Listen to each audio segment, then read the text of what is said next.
Саламатсыздарбы, урматтуу дипломатиялык корпустун жана эл аралык уюмдардын кадырлуу өкүлдөрү, бүгүнкү иш-чаранын урматтуу катышуучулары. Бүгүн сиздер менен биздин ушул жашыл мурас аттуу көчөт эгүү иш-чарасында жолугушуп турганыма терең ыраазычылык билдирем. Сиздердин келип бергениңиздерге дагы терең ыраазычылык. Бул климаттын тез өзгөрүшү, аба ырайынын бузулушу, мөңгүлөрдүн тез эрип кетиши бул биздин Кыргызстан өлкөсүндө эле эмес, бүтүндөй дүйнө жүзүндөгү проблема. Ошондуктан дүйнө жүзүндөгү ар бир адам, мейли ким болбосун, мейли кайсы өлкөдө жашабасын, бирдей күрөшүүгө, катуу күрөшүүгө милдеттүү.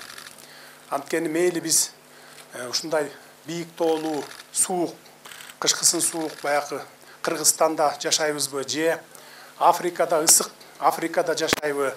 Анткени бул дүйнө жүзүндө климат боюнча, аба ырайы боюнча, ушу табият боюнча чек ара жок, мамлекеттер аралык чек ара жок. Аны баарыбыз жакшы билебиз. Баарыбыз ушу бир абаны жутуп жашайбыз. Бир табияттын койнундабыз. Ошондуктан ар бир адам күрөшүүгө милдеттүү. Биз бүгүн ушул иш-чараны бүтүндөй өлкө боюнча уюштуруп жатабыз. Жашыл мурас аттуу иш-чарабызды. Мындан ары дагы дайыма жыл сайын улантабыз. Жылыга ушул 5 миллион, 6 миллиондон көчөт отургузууну пландап жатабыз.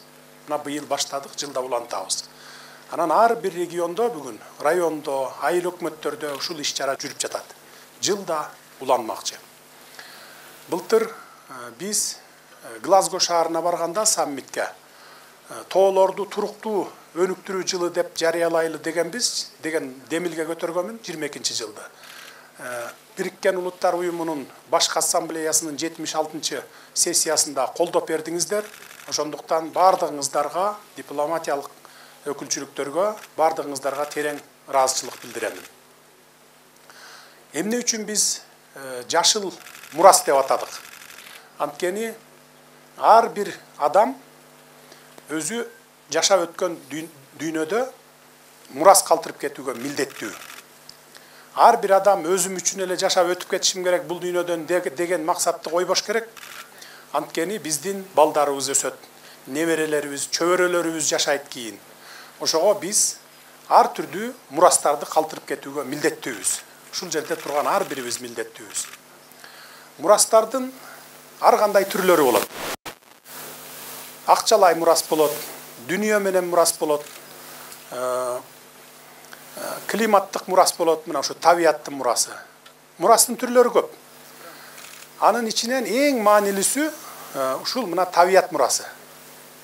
Анткени таза аба жутпасаң, таза суу ичпесең, жакшы жашоо жок. Ошондуктан биз жашыл мурас деп атап, келечек муунга ушундай таза табиятты калтырып кетели деп чечтик. Мына ошону бүгүн ушул иш-чараны баштаганы турабыз сиздер менен биргеликте. Мен бардык ушул Кыргызстан боюнча бүгүнкү иш-чарага катышып аткан бийликтин өкүлдөрүнө, эл журтка кайрыламын. Ушуну жылда улантып, анан отургузуп коюп эле карабай койбостон, аны сугарып, аны мындай уход кылып туруш керек да. Ошондуктан бардыгыңыздардан суранамын, отургузуп койгондон кийин жакшы карап, анын өсүп, өнүгүп кетишине көмөк көрсөтөсүздөр деп ушундай тапшырманы берет элем.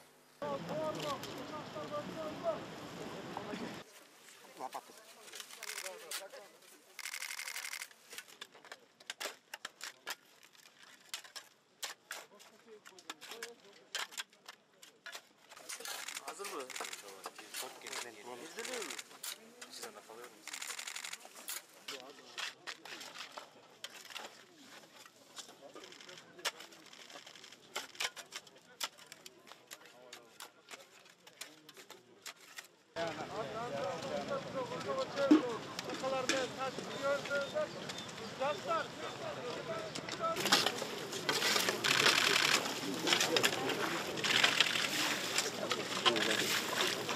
Başkasın